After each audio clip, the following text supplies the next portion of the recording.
Իրականում այստեղ հարց է, որի շուրջ կարող ենք ժամեր խոսել, բայց ես փորձեմ հնարավորինս համառոտ անդրադառնալ։ Նախ մի պարզ փաստ պիտի ընդունենք, որ չի կարող պետության հարատևություն լինել առանց կրթության, բարձրորակ եւ համընդհանուր հասանելի կրթության, բայց ոչ միայն։ Եվ այստեղ դուք խոսեցիք որակից, ես կուզեի նաեւ խոսել բովանդակությունից։ Մենք մեզնից ոմանք տեսել են, ոմանք լսել են, բայց այսօր մենք բոլորս տեսնում ենք այն կրթական համակարգի հետևանքները, որի առանցքում ամենևին էլ պետությունը չի եղել։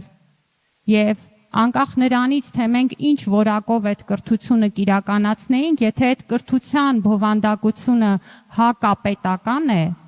ապա այստեղ չեմ կարծում, որ որակը պակաս կամ ավել բերելու էր մեր խնդիրների լուծմանը եւ առաջինը ինչին պիտի ուշադրություն դարձնենք դա կրթության բովանդակությունն է ինչի շուրջ ենք մենք կառուցում մեր մոտեցումները եւ տևական ժամանակ այո այդ մոտեցումները եղել են հաճախ նույնիսկ հակոտնյա պետությանը եւ այսօր կրթական բարեփոխումների մի շատ մեծ ծավալ ուղղված է կրթության բովանդակության փոփոխությանը դա շատ բարդ փոփոխություն է եւ այնպես չի որ մեկ օրում այդ փոփոխությունը կարող է տեսանելի լինել, բայց դա նաեւ մի փոփոխություն է, առանց որի մեր բոլոր մնացած ջանքերը չեն հասնելու տեղ։ Մենք կարող ենք կառուցել լավագույն դպրոցները եւ այդտեղ շարունակենք ունենալ այդ կասկածելի բովանդակությունը, եւ սա նշանակում է, որ մեր անելիքները չեն կարող ավարտված համարել։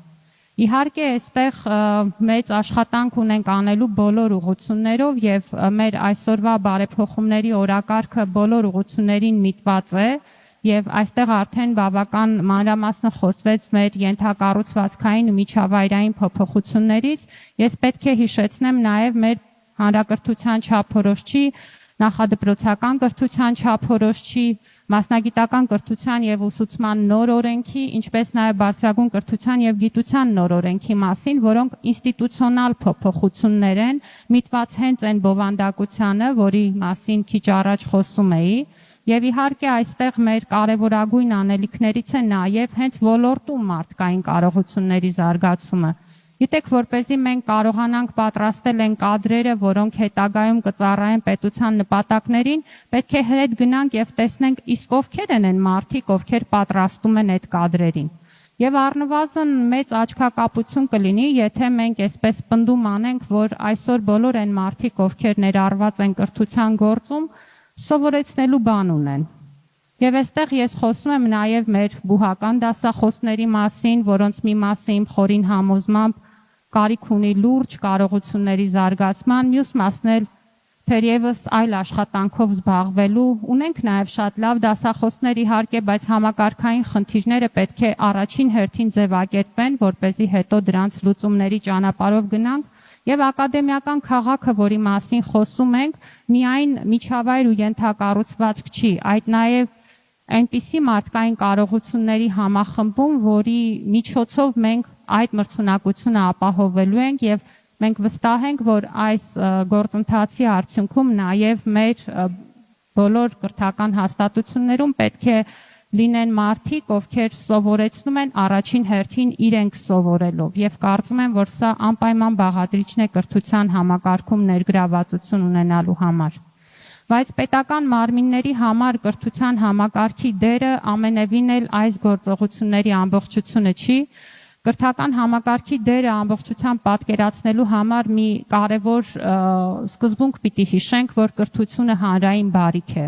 Եվ սա ունի շատ կոնկրետ դրսևորում պետության համար։ Ավելի կրթված հասարակությունները ունեն ավելի լավ կառավարություններ։ Ինչու, որովհետև կրթված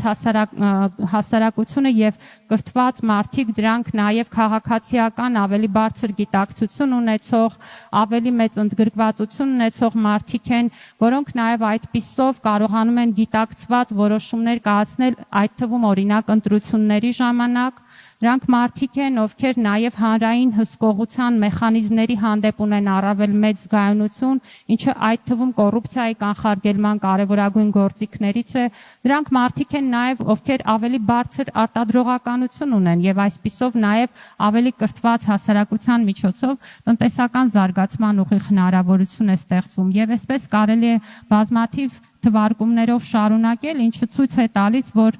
իսկապես կրթությունը այն ճանապարհն է, որով պիտի գնանք մեր պետությունը զարգացնելու ճանապարհին, բայց որ կրթությունը զարգացնելու եւ այդ հարցի պատասխանը տալը նույնքան կարեւոր է, ինչքան կրթական համակարգում զարգացման ուղղված մյուս քայլերը եւ ես կարծում եմ, որ իրական Հայաստանի գաղափարախոսությունը տալիս է այդ հարցի պատասխանը ու ես կարծում եմ, որ կրթական ծրագրերն ու բովանդակությունը պետք է գնան այդ քաղաքականությունը նաև կրթական բովանդակություն դարձնելու ճանապարհով եւ սա ուղիղ խնդիր է, որը պետք է լուծվի կրթական ծրագրերի, ուսումնական նյութերի եւ դրան հաջորդող գործընթացների միջոցով։ Շնորհակալություն։